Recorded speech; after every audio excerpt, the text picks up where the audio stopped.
Hello BookTube, I have a ridiculously large book haul today.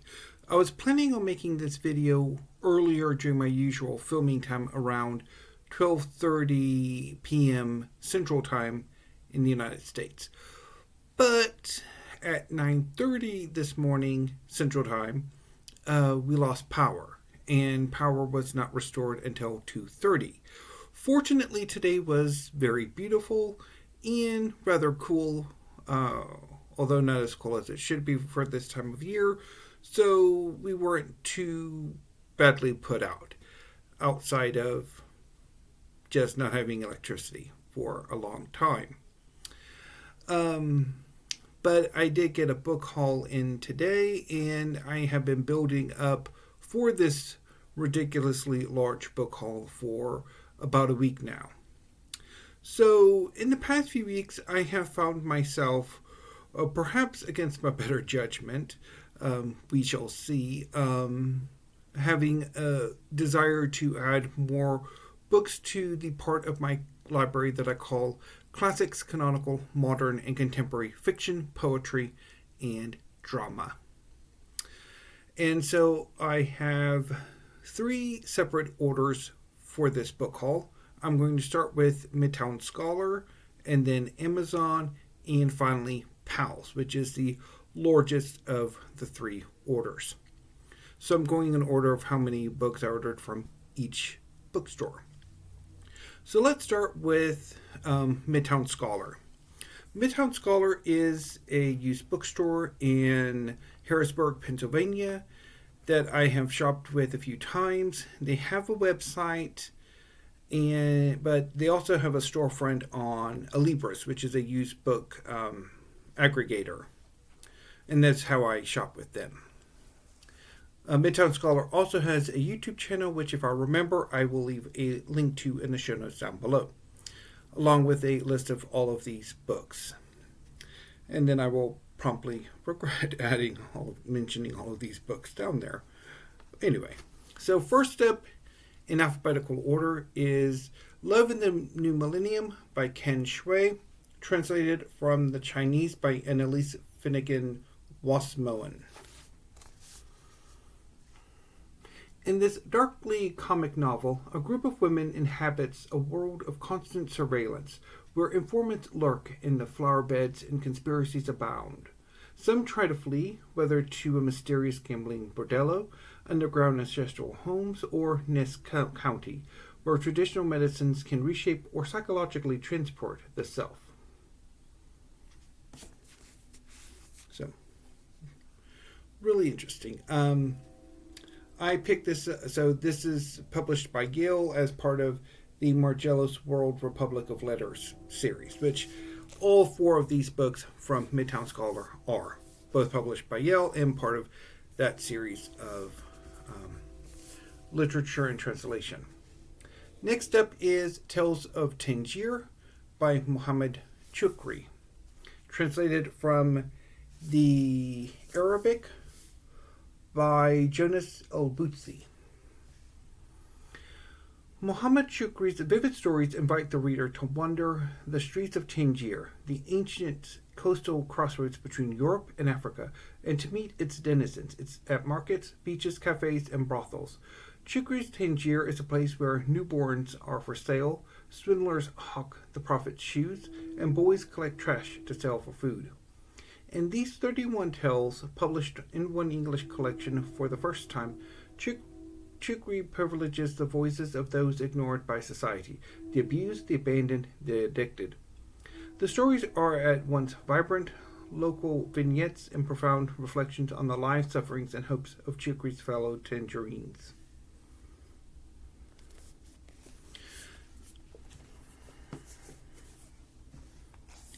Next is Chronicles of a Village by Nguyen-Hoang, translated from the Vietnamese by Nguyen-Hoang.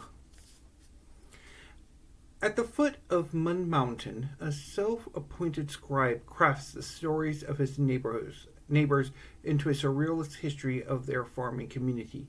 His crystalline fragments record the vanishing beauty of the village, its sacred forests, astonishing animals, mythical figures, and human lives nurtured by love for soil and sky, as well as its catastrophes, ecological destruction, purges, and asphyxiating modernity in the name of progress. Chronicles of a Village is an elegy for a place and a people, a meditation on how history is created, destroyed, and rewritten, and a tribute to the fatal historical disabilities of a land.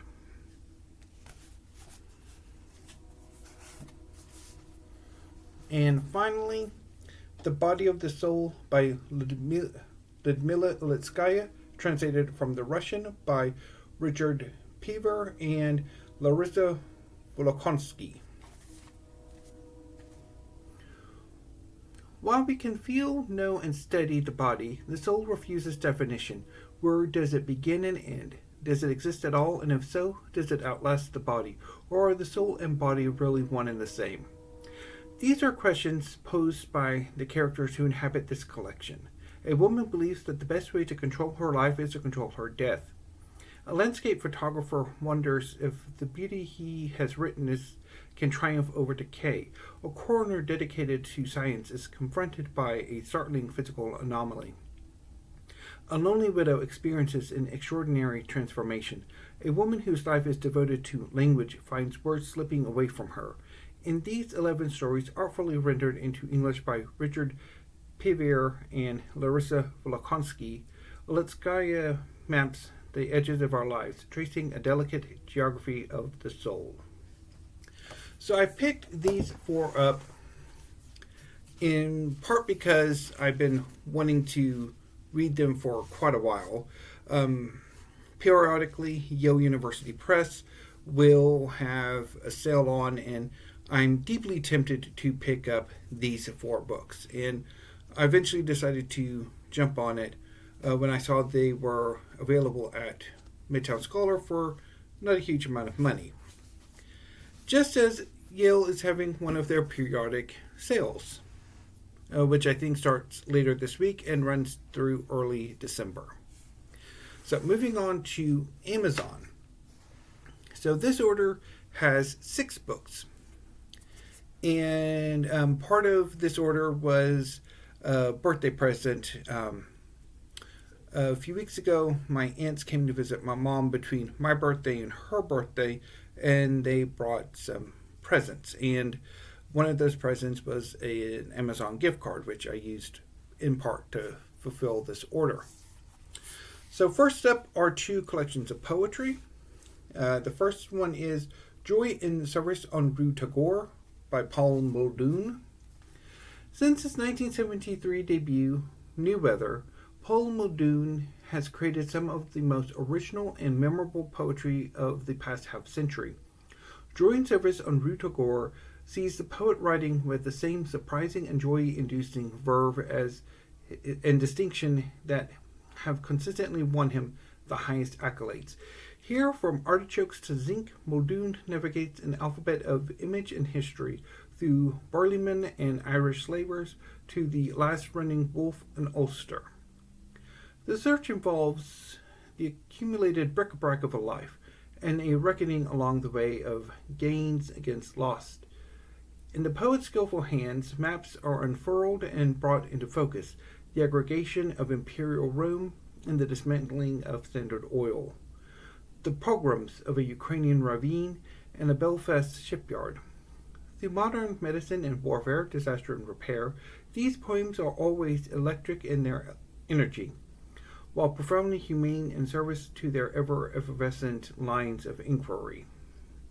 So I have read Joy in Service en Rue Tagore, and I will talk about it this coming Friday with Weekly Reads. I have also read New and Selected Poems by Marie Howe, and I will again talk about this collection a bit more on Friday with Weekly Reads. Characterized by a radical simplicity and seriousness of purpose, along with a fearless interest in autobiography and its tragedies and redemptions, from Matthew Sabruto, the New York Times Magazine, Marie Howe's poetry transforms penetrating observations of everyday life into sacred, humane miracles. This essential volume draws from each of Howe's 4 previous collections, including What the Living Do, 1997, a haunting archive of personal loss, and the National Book Award long-listed Magdalene, 2017, a spiritual and sensual exploration of contemporary womanhood, and contains 20 new poems. Whether speaking in the voice of the goddess Persephone or thinking about aging while walking the dog, Howe is a light bearer and extraordinary poet of our human sorrow and ordinary joy.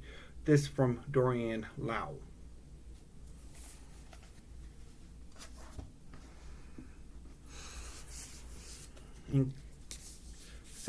And I also ordered 4 novels, including Seascraper by Benjamin Wood, which I am currently in the process of reading, and I should finish tomorrow, and will report back on Friday with weekly reads. 20-year-old Thomas Flett lives a slow, deliberate life with his mother in Longferry, Northern England, working his grandpa's trade as a shanker. He rises early to take his horse and cart to the drizzly shore to scrape for shrimp and spends the afternoons selling his wares, trying to wash away the salt and sea scum, pining for his neighbor Joan Wyeth, and playing songs on his guitar. At heart, he is a folk musician, but this remains a private dream. Then a mysterious American arrives in town and enlists Thomas's help in finding a perfect location for his next movie. Though skeptical at first, Thomas learns to trust the stranger, Edgar, and shaken from the drudgery of his days by the promise of Hollywood glamour, begins to see a different future for himself. But how much of what Edgar claims is true, and how far can his inspiration carry Thomas? Haunting, timeless, and stunningly atmospheric, Seascraper tells the story of a quiet existence upturned over the span of one day and a young man hemmed in by his circumstances, striving to achieve fulfillment far beyond the world he knows.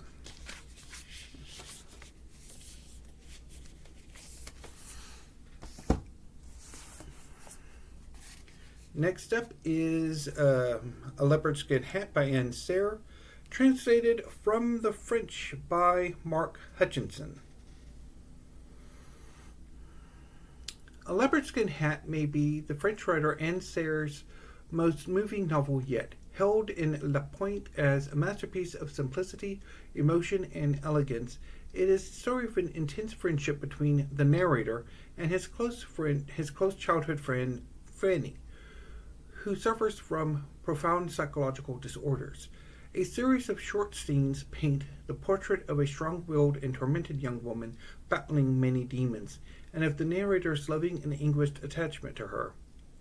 The two characters are locked together like wrestlers at once friend and foe. Serre poignantly depicts the bewildering back and forth between hope and despair involved in such a relationship, while playfully calling into question the very form of the novel.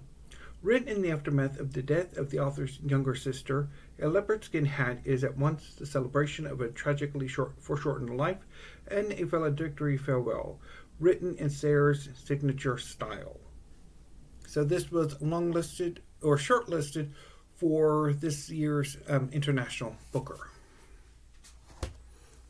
Next is People with No Charisma by Jente Posthuma, translated from the Dutch by Sarah Timmer Harvey. An unnamed narrator grows up overshadowed by her unconventional mother, an ex-Jehovah's Witness and former television star with an inferiority complex. Her father is the head of a psychiatric institution. His only form of parenting is to offer his daughter the same life advice he dispenses to his patients. Reserved and somewhat aloof, he chooses not to intervene when his wife obsesses about charisma, calorie counting, and turning their daughter into a child prodigy. Their daughter strives to meet her mother's expectations and bond with her father while secretly worrying she lacks the drive or charisma to do anything significant with her life. When her mother is diagnosed with terminal cancer, she begins to address their generational trauma, forge a new relationship with her father, and discover life on her terms. In 12 chapters, each reflecting a different phase of life, Posthuma expertly dissects a fraught family history, exposing the absurdity that often lies at the heart of life's most poignant and challenging moments.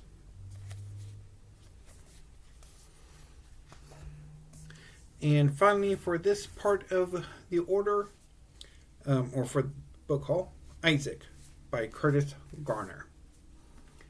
Set in London across a single life-altering summer, Curtis Garner's debut novel, Isaac, is a queer story for our digital age, offering new perspectives on desire and intimacy, adolescent obsession, and dangerous first love. Isaac is an inexperienced gay youth whose first sexual encounter via a dating app is disappointing, yet thrillingly addictive. He spends his final months before university escaping into a dizzying new world of casual sex, but his world changes when he meets 28-year-old Harrison at a party. Isaac is immediately drawn to this handsome, charismatic artist, but as they grow closer, his sense of self becomes increasingly hazy. As Harrison grows more demanding, Isaac tries everything to prove his worthiness, but he soon realizes that he must confront his toxic ideas about love, sex, and men, as well as himself. Written with verve and confidence, Isaac brilliantly captures the capriciousness of youth and the vagaries of queer desire.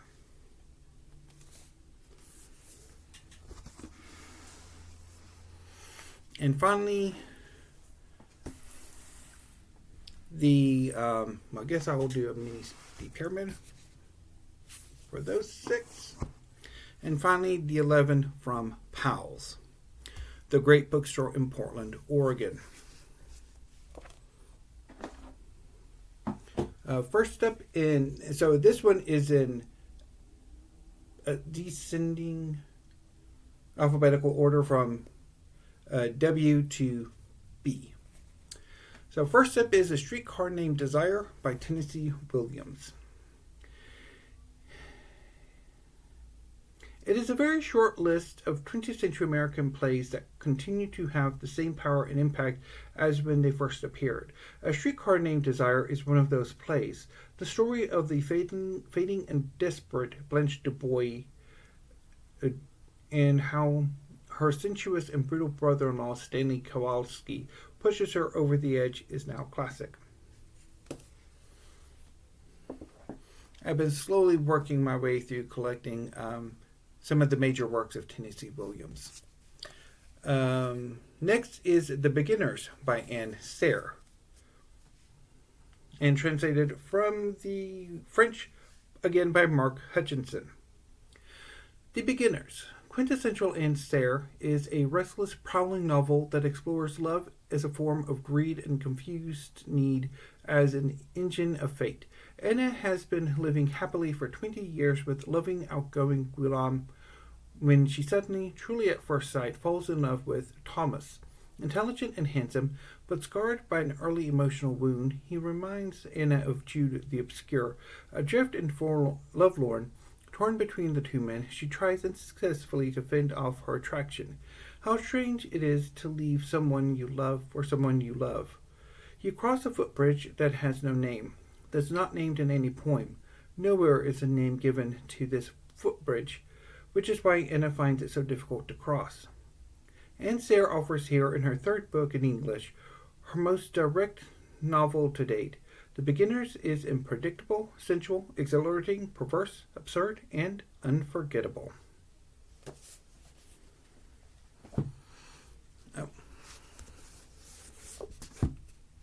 So the next 2 books are by Yukio Mishima, part of the Sea of Fertility tetralogy. First up, Spring Snow. Spring Snow is set in Tokyo in 1912, when the hermetic world of the ancient aristocracy is being breached for the first time by outsiders, rich provincial families unburdened by tradition, whose money and vitality make them formidable contenders for social and political power. Among this rising new elite are the ambitious Matsugi, whose son has been raised in a family of the reigning aristocracy, the elegant and attenuated Ayakura. Coming of age, he is caught up in the tensions between old and new, fiercely loving and hating the exquisite spirited Ayakura Setoko. He suffers in psychic paralysis until the shock of her engagement to a royal prince shows him the magnitude of his passion and leads to a love affair that is as doomed as it was inevitable. And next is Runaway Horses. In 1932, Shigekune Honda has become a judge in Osaka.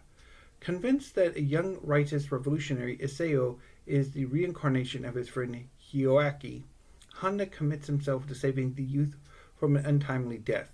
But Isao, driven to patriotic fanaticism by a father who instilled in him the ethos of the ancient samurai, organizes a violent plot against the new industrialists who he believes are usurping the emperor's rightful power and threatening the very integrity of the nation. Runaway Horses is the chronicle of a conspiracy, a novel about the roots and nature of Japanese fanaticism in the years that led to war.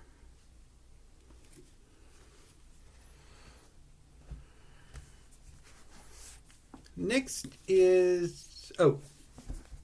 and I guess I need to... So translated from the Japanese by Michael Gallagher, and...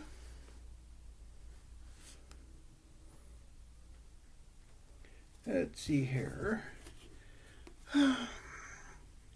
Some people will... no.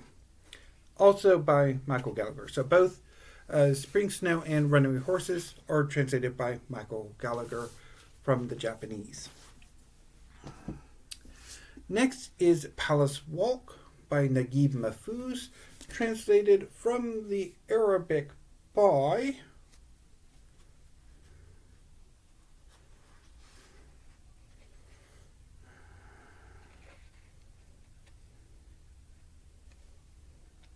William Maynard Hutchins and Olive E. Kinney.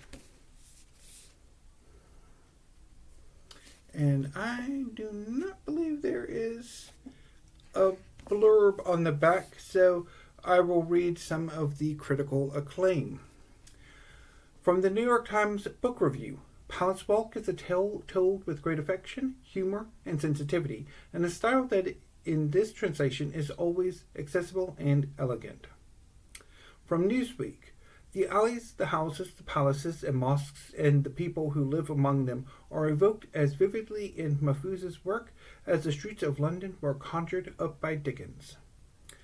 A magnificent work, says the Chicago Sun-Times, rich in psychological insight and cultural observation, a majestic and capacious accomplishment, the Boston Globe. The simple truth is that Palace Walk is a wonderful story, Seattle Times. And Palace Walk is a feast indeed, the Chicago Tribune. Sticking with literature and translation, this is Earthly Conditions by Birhan Keskin, translated from the Turkish by Akü Tektin.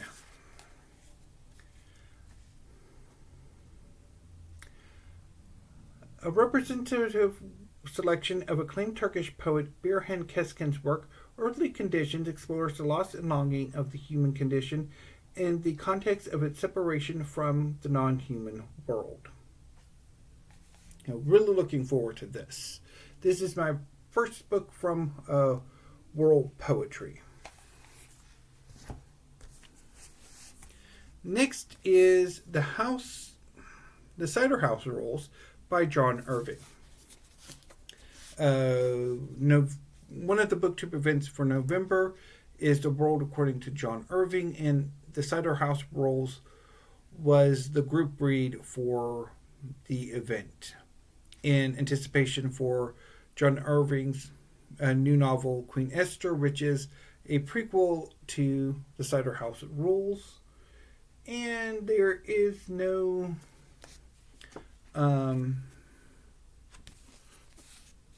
blurb on the back, so we shall read 3 of the 5 blurbs. An old-fashioned, big-hearted novel, with its epic yearning caught in the 19th century, somewhere between Trollope and Twain, the rich detail makes for vintage Irving, the Boston Sunday Globe. Witty, tender-hearted, fervent, and scarifying, this novel is an example, now rare, of the courage of imaginative ardor, the New York Times Book Review. The Cider House Rules is filled with people to love and feel for. The characters in John Irving's novel break all the rules, and yet they remain noble and free-spirited, victims of tragedy, violence, and injustice. Their lives seem more interesting and full of thought-provoking dilemmas than the lives of many real people. The Houston Post. So unfortunately, I'm not going to get to the Cider House Rules this month. I'll try to get to it sometime next year. Next is a return to translated literature, The Tin Drum by Günter Grass, translated from the German by Rolf Mannheim. Acclaimed as the greatest German novel written since the end of World War II, The Tin Drum is the autobiography of 30-year-old Oskar Matzerath, who has lived through the long Nazi nightmare and who, as the novel begins, is being held in a mental institution. Willfully stunting his growth at 3 feet for many years, wielding his tin drum and piercing scream as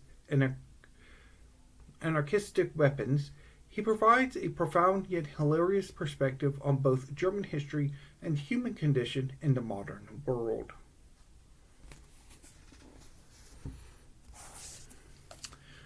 Sticking with Nobel Prize winners, this is July's People by Nadine Gordimer. For years, it had been what is called a deteriorating situation. Now all over South Africa, the cities are battlegrounds. The members of the Smalls family, liberal whites, are rescued from the terror by their servant July, who leads them to refuge in his village. What happens to these Smalleses and to July, the shifts in character and relationships, gives us an unforgettable look into the terrifying tacit understandings and misunderstandings between blacks and whites. Next is The Stories of John Cheever. Winner of the National Book Critics Circle Award, The Stories of John Cheever is a seminal collection from one of the true masters of the short story. Spanning the duration of Cheever's long and distinguished career, these 61 stories chronicle and encapsulate the lives of what has been called the greatest generation. From the early wonder and disillusionment of city life in the enormous radio to the surprising discoveries and common mysteries of suburbia in The Housebreaker of Shady Hill and The Swimmer, these are tales that have helped define the form. Featuring a preface by the author, The Stories of John Cheever brings together some of the finest short stories ever written.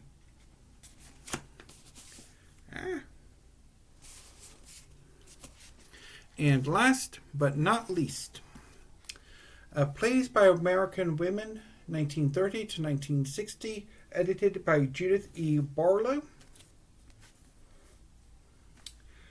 This landmark anthology reveals the depth and scope of women's dramatic voices during the middle years of this century.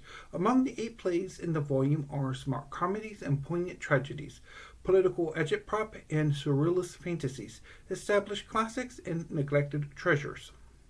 Holly Flanagan and Margaret Ellen Clifford's Can You Hear Their Voices uses presentational techniques to expose the suffering of starving farmers, while Shirley Graham's It's Morning offers a moving account of the plight of African American mothers under slavery. In contrast to these are The Women, Care Booth Luce's biting satire of high society ladies, and Goodbye My Fancy, Faye Keenan's romantic comedy about women's education in the conservative post-World War II era. Lillian Hellman's celebrated The Little Foxes shows what happens when an ambitious woman is denied access to the money and power she covets. The mother of us all is Gertrude Stein's witty send-up of America's forefathers in celebration of suffragist Susan B. Anthony. Jane Bell's In the Summer House is a surrealist look at mother-daughter relationships that one critic called a work of intricate and seductive beauty.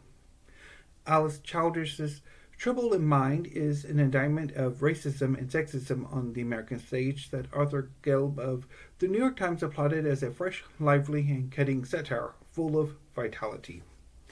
And I'm very happy to have this anthology because I have been looking for a volume of drama that includes The Women by Claire Booth Luce. So,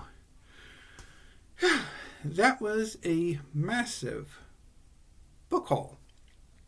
Now I'm going to upload this, log all of these books into the show notes down below, and then go watch some BookTube because my BookTube viewing has been curtailed today because, again, we lost power for several hours. Anyway, BookTube, that's all I have for today. I will be back tomorrow with hopefully some new videos, and certainly look forward on Friday to my December reading plans as well as weekly reads, where I will talk about Joy and Service en Route Tagore by Paul Muldoon, New and Selected Poems by Marie Howe, and Seascraper by Benjamin Wood, as well as some rereads of some poetry that's already in my collection. Until I see you next time, BookTube, thank you, have a great evening, and stay safe.